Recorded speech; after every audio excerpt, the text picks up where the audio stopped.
प्रिय दर्शकों, धर्म और आस्था के इस सफर में आपका हार्दिक स्वागत है। हर गुरुवार हम जगत के पालनहार भगवान विष्णु के स्वरूप देवगुरु बृहस्पति देव की पूजा करते हैं। बृहस्पति देव ज्ञान, धन, संतान और सुख समृद्धि के दाता माने जाते हैं। गुरुवार का व्रत और उनकी कथा सुनने से जीवन के सभी कष्ट दूर होते हैं और घर में खुशहाली आती है। आज हम सुनेंगे बृहस्पतिवार की पावन कथा, जो बताती है कि किस प्रकार श्रद्धा और नियमों का पालन करने से बिगड़ी हुई तकदीर भी संवर जाती है।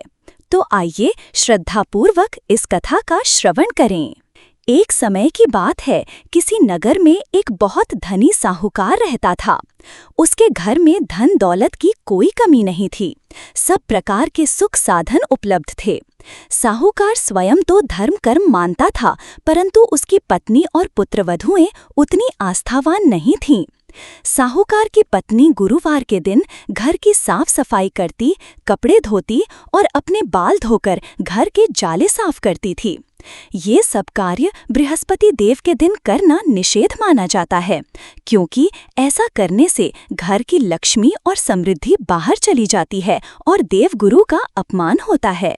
एक दिन बृहस्पति देव एक साधु का वेश धारण कर साहूकार के द्वार पर आए। उन्होंने भिक्षा मांगी। साहूकार की पत्नी उस समय घर के काम में व्यस्त थी। उसने साधु को देखकर अनसुना कर दिया। साधु ने फिर से भिक्षा के लिए पुकारा। इस बार साहूकार की छोटी पुत्रवधू बाहर आई। साधु ने उससे पूछा, बेटी, क्या आज गुरुवार है और क्या साहूकार की पत्नी ने अपने बाल धोए हैं? पुत्रवधू ने जवाब दिया, हाँ महाराज, आज गुरुवार है और माताजी ने अपने बाल भी धोए हैं और हाँ, उन्होंने घर के जाले भी साफ किए हैं। साधु ने ये सुनकर कहा, देखो बेटी, गुरुवार के दिन घर को धोना, साफ करना और विशेषकर बालों को धोना अशुभ होता है। ऐसा करने से घर में दरिद्रता आती है। ये सुनकर पुत्रवधू ने कहा, हाँ महाराज, मुझे भी ये सब पसंद नहीं है, परंतु माताजी किसी की नहीं सुनती। साधु वेश में बृहस्पति देव ने कहा, अपनी माताजी से कहना कि वे ऐसा ना किया करें। इतना कहकर साधु तो चले गए, परंतु साहूकार की पत्नी ने साधु की बात को बिल्कुल भी गंभीरता से नहीं लिया, बल्कि इसे अंधविश्वास मानकर हंसी में टाल दिया। उसने गुरुवार के दिन भी वही काम जारी रखे। उसकी देखा देखी पुत्रवधुएं भी कभी कभी ऐसा करने लगीं। उन्होंने बृहस्पति देव का बिल्कुल भी आदर नहीं किया।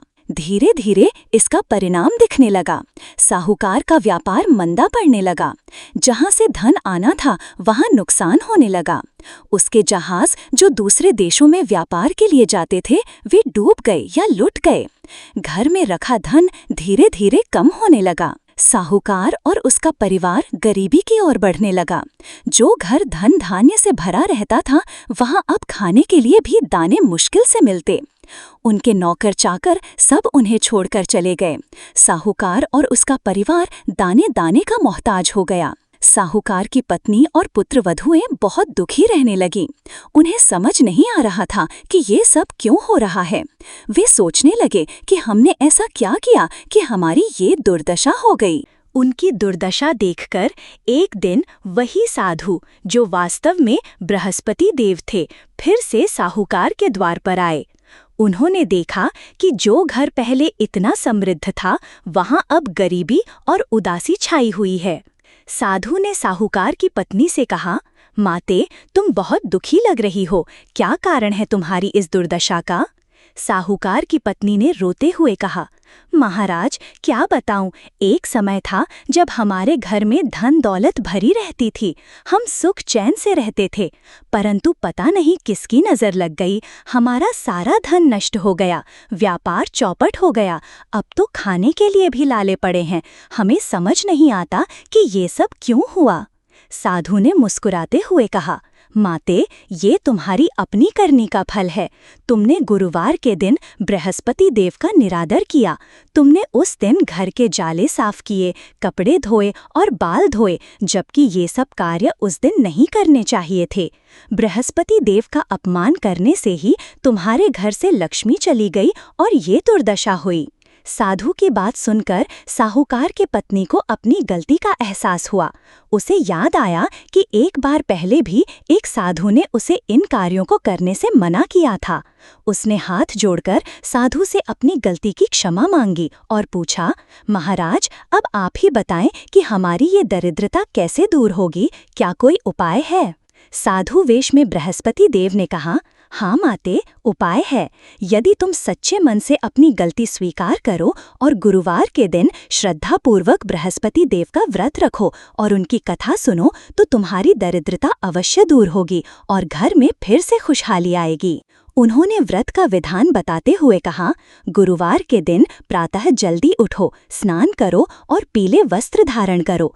पूरे घर की सफाई करो, परंतु ध्यान रहे कि गुरुवार को कूड़ा घर से बाहर न फेंका जाए। स्नान के बाद केले के पेड़ की जड़ में जल चढ़ाओ और हल्दी, चने की दाल और गुड़ अर्पित करो। वहीं बैठकर बृहस्पति देव की कथा सुनो या पढ़ो। दिन में केवल एक बार भोजन करो और उसमें नमक और खट्टी चीजें न खाओ। भोजन में पीली चीजों का सेवन करो। किसी को भी उधार न दो और पीले वस्त्र, हल्दी या कोई पीली चीज घर से बाहर न भेजो। साधु ने आगे कहा, ये व्रत पूरी श्रद्धा और नियमों के साथ करना। देखो, बृहस्पति देव अवश्य तुम पर कृपा करेंगे। साधु के कहने पर साहूकार की पत्नी ने पूरी श्रद्धा के साथ गुरुवार का व्रत करना शुरू कर दिया। उसने व्रत के सभी नियमों का पालन किया। उसने गुरुवार के दिन घर की सफाई तो की, परंतु कूड़ा बाहर नहीं फेंका। उसने स्नान करके पीले वस्त्र पहने, केले के पेड़ की पूजा की और पूरी भक्ति के साथ कथा सुनी। उसने भोजन में केवल पीली वस्तुएं बिना नमक के ग्रहण की। पहला व्रत करने के बाद उसे थोड़ा फर्क महसूस हुआ। घर में थोड़ी शांति आई। दूसरे व्रत के बाद साहूकार को कहीं से थोड़ा धन मिल गया। जैसे जैसे वो व्रत करती गई, साहूकार के व्यापार में सुधार होने लगा।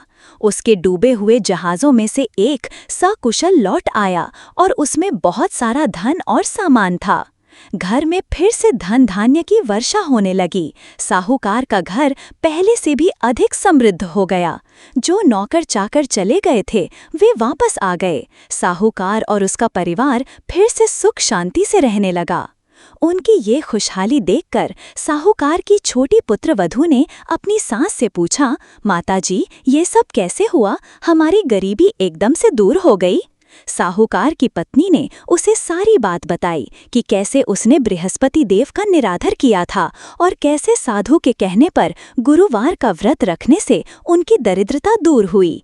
ये सुनकर पुत्रवधू भी बहुत प्रसन्न हुई और उसने भी गुरुवार का व्रत रखना शुरू कर दिया। इस कथा का सार यह है कि बृहस्पति देव भक्तों पर शीघ्र प्रसन्न होते हैं, परंतु नियमों का उल्लंघन करने और उनका निरादर करने से रुष्ट भी हो जाते हैं। जो व्यक्ति सच्चे मन से गुरुवार का व्रत रखता है, कथा सुनता है और नियमों का पालन करता है, बृहस्पति देव उसकी सभी मनोकामनाएं पूर्ण करते हैं और घर में सुख, शांति, समृद्धि और खुशहाली बनी रहती है। आप जानते हैं गुरुवार व्रत की विधि और महत्व।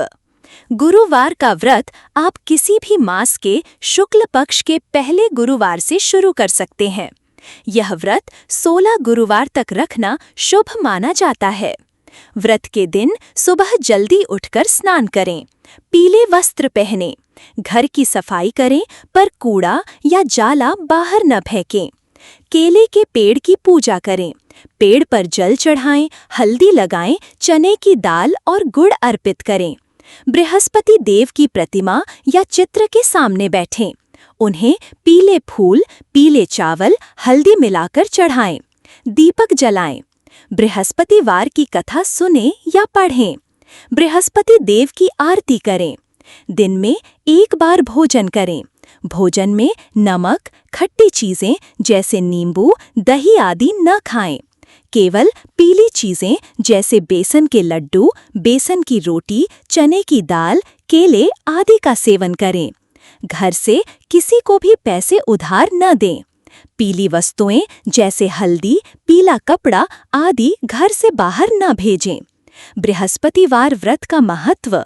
यह व्रत धन संपत्ति, सुख समृद्धि के लिए रखा जाता है। विवाह में आ रही बाधाएं दूर होती हैं। अविवाहितों को सुयोग्य जीवन साथी मिलता है। संतान सुख की प्राप्ति होती है। ज्ञान और विद्या की प्राप्ति होती है। बृहस्पति ग्रह के अशुभ प्रभावों को शांत करता है। सभी प्रकार के कष्टों और परेशानियों से मुक्ति मिलती है। इस प्रकार सच्ची श्रद्धा और विश्वास से किया गया गुरुवार का व्रत और सुनी गई ये कथा हमारे जीवन में सकारात्मक बदलाव लाती है। बृहस्पति देव की कृपा से हमारे घर में हमेशा धन धान्य भरा रहता है और सभी बाधाएं दूर होती हैं। आइए हम सब मिलकर बृहस्पति देव से प्रार्थना करें कि वे हम सभी पर अपनी कृपा बनाए रखें। धन्यवाद। अगर आपको ये कथा पसंद आई हो तो वीडियो को लाइक करें, अपने प्रियजनों के साथ शेयर करें और हमारे चैनल को सब्सक्राइब करना न भूलें ताकि आप ऐसी और भी धार्मिक कथाएं और जानकारी प्राप्त कर सकें। मिलते हैं अगले वीडियो में। तब तक के लिए अपना ख्याल रखें और जय श्री राम, जय बृहस्पति देव।